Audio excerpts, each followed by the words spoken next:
Salve galera, tudo bem com vocês? Sejam bem-vindos a mais um conteúdo aqui da área de informática. No vídeo de hoje falando sobre sistemas operacionais, mais um assunto dessa disciplina, dessa área.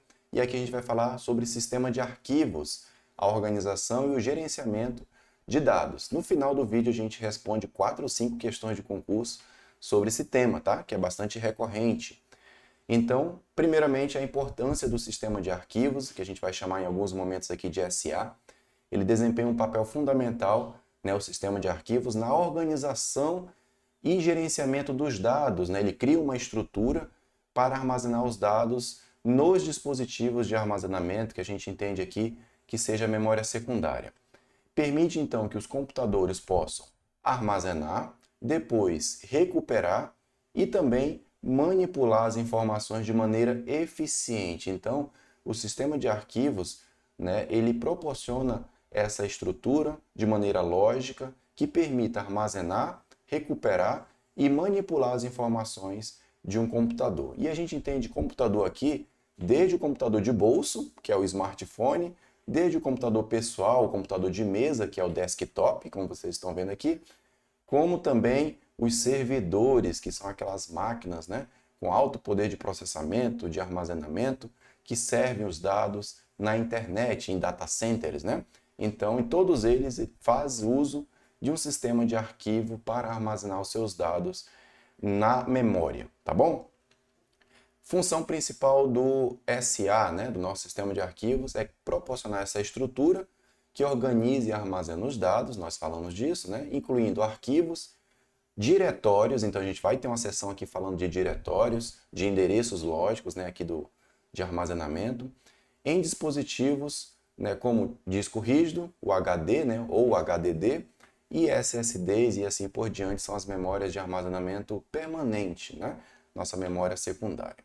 Sua função principal, então, do sistema de arquivos é fornecer uma maneira lógica, né, e estruturada de acessar e manipular os dados que estão guardados na memória do computador. Aqui nessa imagem ela é interessante porque nós temos aqui no primeiro momento o sistema operacional, aqui a bandeira do Windows, tá?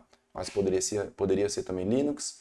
E aí o sistema operacional, todo e qualquer sistema operacional, ele acessa um sistema de arquivo, ele tem que ter implementado ali um tipo de sistema de arquivos que estrutura a forma de armazenamento dos dados, né, dos arquivos, de diversos arquivos que serão manipulados, armazenados pelo computador. Então aqui, esse comparativo é como se fosse similar àquele armário de aço, né, que tinha em muitas empresas, né, agora está ficando cada vez mais escasso, onde nesse armário tinha lá as pastas, né, que eram guardados nos gavetões, né, naquelas gavetas, e aí você guardava ali os arquivos de forma suspensa, e aí você tinha que estabelecer uma maneira lógica, né, de guardar esses arquivos, ou por ordem alfabética, ou por data, ou por ano, né? Então essa era a maneira lógica e estruturada que era implementada fisicamente nesses armários de aço, né? E aí quando vinha alguém em busca de um determinado documento, você ia lá, percorria uma das gavetas, né, abria e encontrava ali aquele arquivo da forma como você organizou, né? Criando ali uma estrutura que facilite o acesso para que você não perca muito tempo. Então é dessa maneira que acontece, de forma análoga ao sistema de arquivos, só que no formato digital no computador. Ok? Tipos de SAs. Então existem diferentes tipos, né, de sistema de arquivos, cada um com as suas características, capacidade de suportar permissões de acesso. Então a gente vai falar um pouquinho de permissões que você pode conceder a um arquivo ou uma pasta que esteja no diretório, né?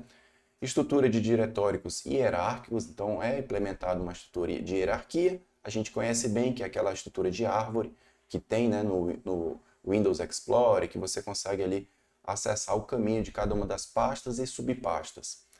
E também métodos para lidar com fragmentação. Então, na nossa aula de hoje, bem dizer, a gente vai falar de permissões de acesso, diretórios e fragmentação de dados. Então, a gente vai falar de cada um desses pontos na aula de hoje. Alguns exemplos de sistema de arquivos, e aí nós temos o FAT32, foi, né, um dos primeiros sistemas de arquivos implementados, né, aqui no Windows, mais recentemente o NTFS, tá, que é o sistema de arquivo padrão, né, que é tolerante a falhas, né, de alta confiabilidade do Windows, NTFS. o ext3 e o 4, né, aqui para o Linux, e o macOS também tem o seu sistema de arquivos a ser implementado. Todos eles fazem uso de diretórios, ou seja, cria-se uma estrutura hierárquica para armazenar os dados, né, e fazer essa gerência. Então ele tem ali um sistema de métricas, né, uma lista onde está organizado, né, os arquivos dentro do computador. Então todos eles implementam essa questão de diretório de arquivos. Aqui a gente vai falar bastante desse endereço, né, do diretório, tanto para o Windows e fazendo um paralelo com o Linux também. Então é bem interessante entender isso, porque cai sim nas provas, tá? Diretório raiz. Então tudo começa com o diretório raiz, que é o nível mais alto de hierarquia. Então é a partir dele que começa o ponto de partida de todo o restante da estrutura do sistema de arquivos. Tá? No sistema operacional Windows, ele é representado pela unidade C, né, o C dois pontos. Então a gente fala que o C ele é o diretório raiz. E no sistema operacional Linux, que é baseado no Unix, né, ele é representado, o diretório raiz, pelo barra.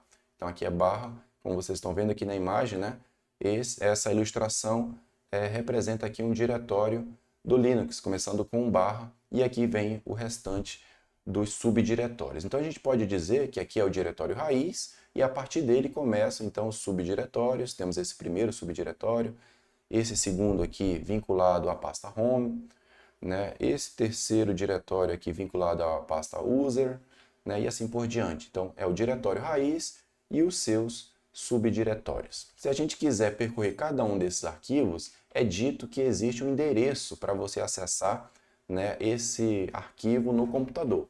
No Linux, né, seria algo como isso aqui, ó, barra, que começa a partir do barra, que é o diretório raiz, home, né, barra alice, barra relatório.docx. Vamos supor que eu quero acessar esse relatório que está dentro, tá, dessas pastas, desses subdiretórios aqui.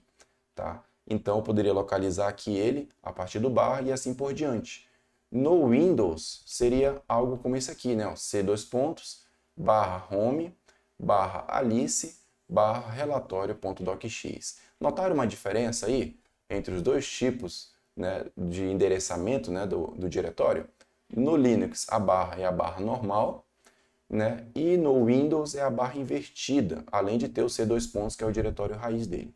Em ambos os casos, considerando essa ilustração, teremos isso aqui, né? Depois do diretório raiz, vem aqui a pasta home.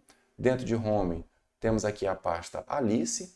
E aí dentro da pasta Alice, encontraríamos o relatório no formato docx. Então, ambos os endereços, o primeiro em Linux e o segundo para o Windows, faria esse percurso aqui até encontrar o relatório. E é isso aqui que eu quero que vocês entendam nesse primeiro momento. Tudo bem? Então anotem, tomem nota dessa diferença de sintaxe, de regra, né, do endereço tanto para o Linux como para o Windows.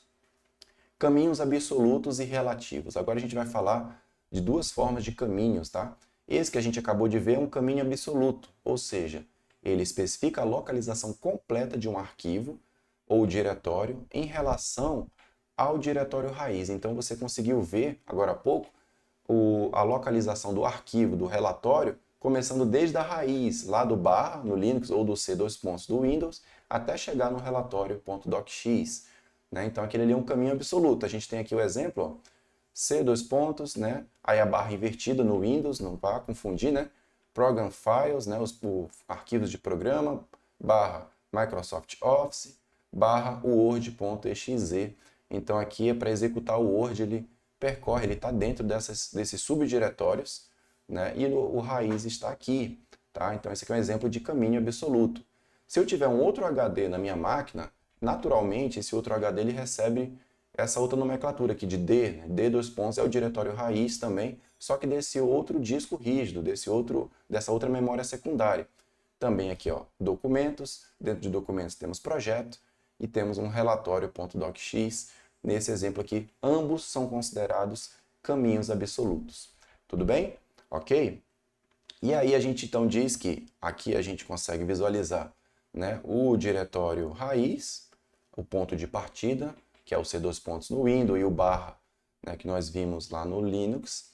E aqui, durante todo esse percurso aqui, é tudo subdiretórios, ó, users, aqui o nome, documentos, todos eles são subdiretórios, até chegar no arquivo, que é o ponto de destino, onde é que eu quero realmente abrir.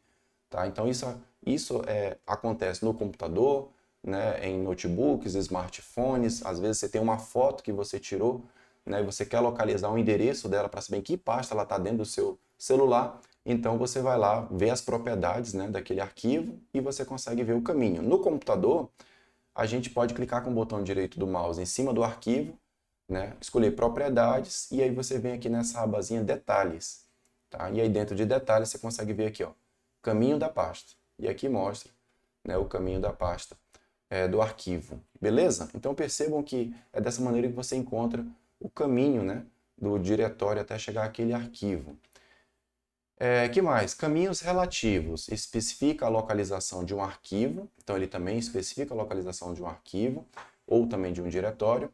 Só que ele faz referência ao diretório que você está atualmente. Então ele não faz uma relação de todo o caminho até chegar à raiz. Mas sim, ele é uma localização do arquivo em relação ao diretório que você está naquele momento, navegando naquele instante. Vamos trazer aqui dois exemplos de caminhos relativos. Primeiro, definir aqui o que é o diretório atual que a gente mencionou, né? O diretório em que você está trabalhando naquele momento. Nesse caso, o nome do caminho é relativo ao diretório que você está no momento e não ao diretório raiz. Então é importante você tomar nota disso, né?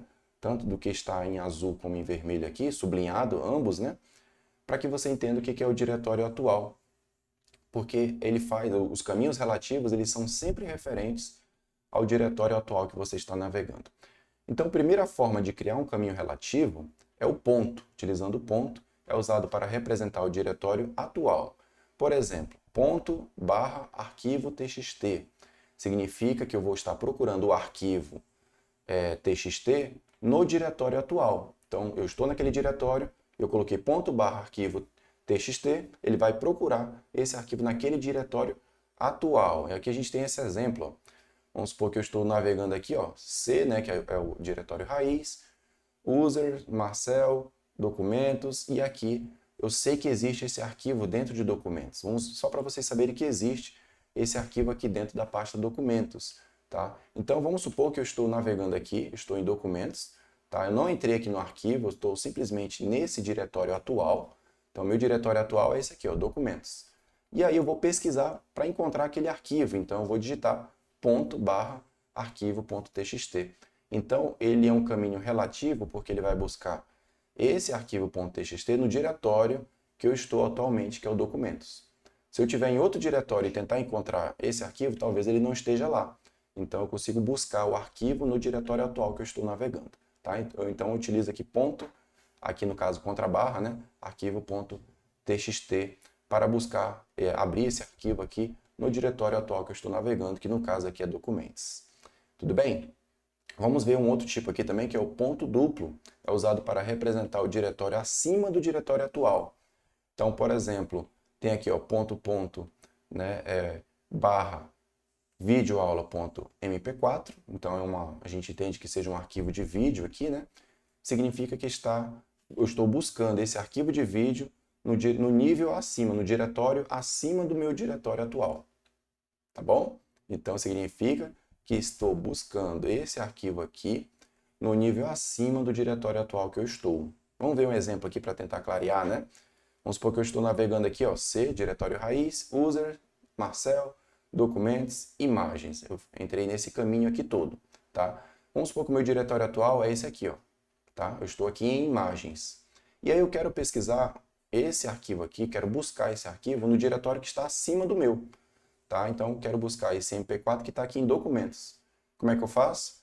Utilizo ponto, né, a contrabarra aqui, videoaula.mp4, tem que ser o nome certinho, né? E ele vai abrir esse arquivo de vídeo que está no diretório acima do atual.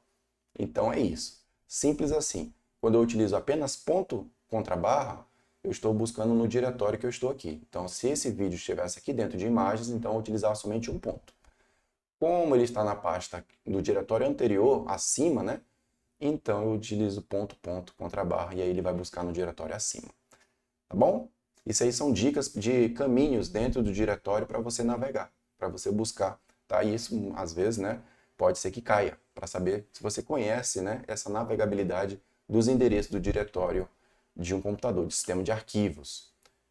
Vamos passar agora para um outro assunto, que são as permissões que você pode aplicar numa pasta no seu computador. Você não quer que todo mundo possa acessar e editar, ou se você quer só permitir que ele faça a leitura, né? Então permite visualizar o conteúdo daquele arquivo, ou daquele diretório, daquela pasta. Tá? Então você pode definir como só leitura. Gravação, você permite modificar o conteúdo de um arquivo, ou de novos arquivos de um diretório, de uma pasta. Então você também tem esse perfil de gravação.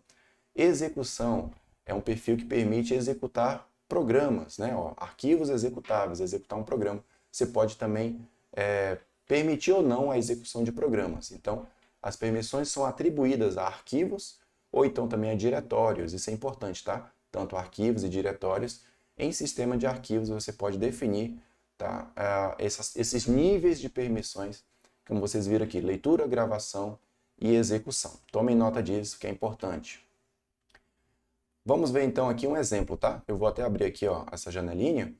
Tá? Nos sistemas operacionais, como Windows, né, e Linux e assim por diante, é utilizado um controle de acesso, então, que é através de listas. Então é criada uma lista de controle de acesso, que a gente chama aqui de ACLs, né, ou permissões baseadas em grupos, para gerenciar essas permissões.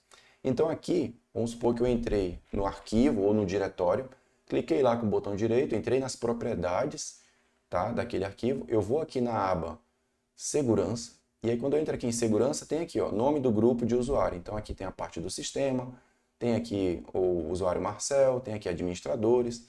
Então perceba que esses aqui são os grupos de usuários e está selecionado aqui o grupo de sistema. E aqui embaixo eu consigo ver as permissões para sistema, ou seja, para esse grupo de sistema, todo mundo que logar no sistema aqui vai poder ter um controle total aqui do arquivo, vai poder modificar, está marcado, ó, ler e executar, leitura, gravar, então estão todas as permissões habilitadas aqui, certo? Se eu quiser restringir, se eu quiser negar alguma dessas ações, então eu posso vir aqui em editar, ó, eu clico aqui no botão editar, aí ele abre essa outra janelinha e ele abre essa caixa aqui, ó, onde eu posso marcar aqui para negar alguma dessas ações referente a esse arquivo ou diretório que eu queira marcar. Então eu posso negar aqui, depois eu aplico e aperto OK, certinho? Uma outra possibilidade também é você vir aqui em configurações avançadas, ó. Para permissões especiais ou configurações avançadas, clique aqui nesse botão, avançadas, e aí ele abre essa janela maior aqui, né? Onde você pode ver as permissões do sistema, administradores, Marcel. Você pode adicionar aqui, né, outros tipos de entrada no sistema. Então aqui que você configura, tá? Você faz essa configuração dos tipos de acesso, né? Das entidades que vão estar acessando o teu dispositivo, tá? Fragmentação de dados. Agora vamos para a reta final, que é bem importante, tá? Sobre fragmentação, que é um fenômeno em que os arquivos do sistema eles são divididos em partes menores, que a gente chama de fragmentos, para ser armazenado no disco. E aqui ele fala o seguinte, ó, dessa forma, quando você fragmenta o arquivo, divide ele em pedaços, ele fica aqui como não contíguo, tá? O que é não contíguo? Ele não está na mesma trilha, na mesma linha. Ele fica dividido em várias partes do disco, aí chama de não contíguos no disco, porque ele ficou fragmentado e ficou armazenado em diversos pontos do disco. Aqui a imagem vai ajudar a gente a entender isso, ó. Arquivo A, arquivo B. Vamos supor que eu quero salvar esses dois arquivos no disco, são arquivos grandes, né? Vamos imaginar aqui, são arquivos grandes. Então ele vai ser dividido, fragmentado em pequenos trechos, ó, que vai ser guardado nesse ponto aqui, uma outra parte desse arquivo A nesse outro ponto, né, a terceira parte dele aqui, ó, uma quarta parte aqui e a quinta parte dele. Então ele ficou dividido em 5 partes para ser armazenado no disco, né? E o arquivo B foi dividido aqui em 4 partes para ser armazenado. Então perceba que isso é fragmentação. É pegar um arquivo que é muito grande, não dá para guardar ele de forma contígua, então ele fica solto, ou seja, ele fica de forma não contígua, armazenado no disco. Certinho? Beleza? Isso é a fragmentação. Existem dois tipos, basicamente, de fragmentação. O primeiro é a fragmentação interna. E aqui tem a definição dele, né? É quando o espaço dentro de um bloco, então o disco ele é dividido em blocos, tá? Então tem vários blocos lá, ou cluster, que são os bloquinhos para armazenar os arquivos. Quando esse bloco não é completamente preenchido, ele acaba desperdiçando um espaçozinho. Como assim? Vamos imaginar que o meu disco aqui, ó, peguei um trecho do meu disco que ele tem 4 blocos, tá? E aí eu abri esse arquivo aqui, ó, o Word. Eu quero salvar ele na memória, em um desses blocos. Então, esse arquivo Word, vamos imaginar que ele preencheu somente até aqui, ó. Então, ele preencheu uma parte do bloco, ficou faltando isso aqui. Então, é isso aqui mesmo que a gente chama de fragmentação interna. Quando o espaço dentro de um bloco da memória ali do disco, né, não é completamente preenchido, resultando em espaço desperdiçado. Então, esse espaçozinho vai ficar vazio, tá? E aí vem o outro tipo de fragmentação, que é a fragmentação externa, tá? Ocorre quando o espaço livre no disco é dividido em pequenos blocos não contíguos, o que pode dificultar o armazenamento de grandes arquivos, de arquivos grandes. Então imagina que eu tenho esse arquivo do Word aqui preenchendo esse bloco, aí eu abri um arquivo do PowerPoint que ele também preencheu esse outro bloco até aqui, ó. Depois eu abri um arquivo do Excel, que também era uma planilha com vários dados estatísticos, ele preencheu esse outro bloco. Depois eu abri um arquivo, salvei um arquivo de vídeo, né? E esse arquivo de vídeo preencheu esse outro bloco. Então perceba que quando a gente olha no geral aqui, tem vários espaços desperdiçados, né? E aí tudo isso a gente chama, ó, de fragmentação externa, tá? Espaço livre no disco, quando ele é dividido em pequenos blocos não contíguos, que não estão preenchidos, né?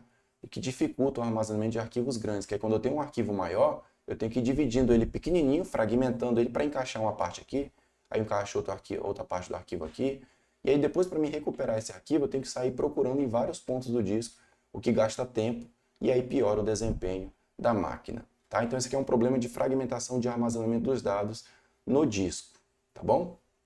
Anotar aí fragmentação interna e fragmentação externa. O que pode causar então a fragmentação? Né? Ocorre devido às operações de criação, você vai criando vários arquivos, depois você exclui aqueles arquivos e vai criando espaços isolados, né, dentro da memória, ou ainda modificação do arquivo ao longo do tempo. Ele era um arquivo grandão, você foi diminuindo, ou era pequeno e você foi aumentando, ele não coube naquele bloco, ele teve que pegar uma parte e realocar em outros pontos do disco. Tudo isso gera fragmentação. À medida que os arquivos vão sendo alterados e removidos, o espaço livre pode ficar fragmentado, certinho? E aí, então, podemos dizer que a fragmentação ela impacta negativamente no desempenho do sistema, tá?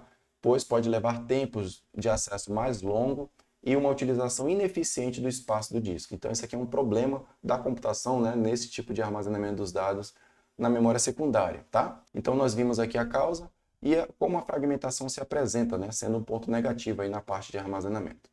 Para tentar minimizar isso, entramos agora na reta final, que é a desfragmentação. Você já deve ter ouvido falar, ou se não ouviu, vai ficar sabendo agora, né? É um processo que reorganiza esses fragmentos de arquivos para torná-los contíguos. Olha só de novo essa palavrinha contíguos, anota, né? No disco, ou seja, de forma contínua ali, né? Melhorando assim o desempenho do computador. Sistema de arquivos modernos, né? E sistemas operacionais, os mais atuais, frequentemente eles realizam esse procedimento de forma semanal, quinzenalmente, né? Cria-se uma rotina, um agendamento para fazer essa desfragmentação de tempos em tempos. Porque se os arquivos estiverem dessa maneira, como vocês estão vendo aqui na primeira imagem, ó, é difícil acessar esse arquivo porque se torna mais custoso, né? Tem que percorrer várias partes do disco para recuperar um arquivo aqui da cor vermelha, da cor verde, da cor azul. Quando faz a desfragmentação, ele coloca esse arquivo de forma contínua, ele vai realocando, vai vendo os espaços que estão disponíveis e vai tentando juntar, né, os diversos pedaços do arquivo para deixar de forma contígua, no mesma trilha, no mesmo setor ali do disco, ó, tá? Então vai ficando dessa maneira aqui. Esse é o procedimento de desfragmentação. Onde é que eu encontro isso no sistema operacional? Aqui no Windows, né? Aperta no botão iniciar, né? E aí você digita desfragmentar. Quando você digita desfragmentar, vai aparecer essa opção aqui, né? Aí você clica, ele abre essa janelinha e você consegue ver aqui, ó, a unidade C, né, a data da última análise que aconteceu aqui, no caso do meu computador, né? Status atual, ó, quando eu tirei esse print aqui, né, ó, 0 dias desde a última reotimização. Então ele faz isso aqui, pelo que eu vi aqui embaixo, ó, a gente consegue ver o agendamento, né? Ó. Eu posso executar naquele instante, posso clicar aqui em otimizar, ele já faz aquilo na hora, mas eu posso vir aqui, ó, ver o agendamento. Então ele está ativado, as unidades estão sendo analisadas em uma cadência programada E ó, frequência, semanalmente ele faz isso. Posso fazer a alteração das configurações? Posso. Eu venho aqui e altero essas configurações aqui, certo? Então é dessa maneira que a gente encontra. Ou então eu vou lá na unidade C, tá? Eu abro lá o Windows Explorer, e aí lá no disco C eu clico com o botão direito, vou lá em propriedades, ele abre essa janelinha aqui, e eu vou aqui em ferramentas, ó. Então aqui em ferramentas, aqui embaixo, ó, otimizar e desfragmentar a unidade, e aí você pode pedir para otimizar naquela hora, naquele instante, ele vai desfragmentar e tentar, né, juntar ali os pedaços dos arquivos para deixar todos eles contíguos, tá? Isso visando melhorar, né, o desempenho da máquina, tornar mais rápido o acesso dos arquivos, armazenamento e assim por diante. Belezinha? Visto isso, vamos agora, enfim, para a questão de concurso. A primeira diz o seguinte: comparando-se o sistema de arquivos de uma distribuição Linux com o sistema de arquivos do Microsoft Windows 10, na sua instalação padrão, né, qual a sintaxe correta para o caminho? C, dois pontos, contrabarra, home, contrabarra, joy, né? Desconsidere as aspas.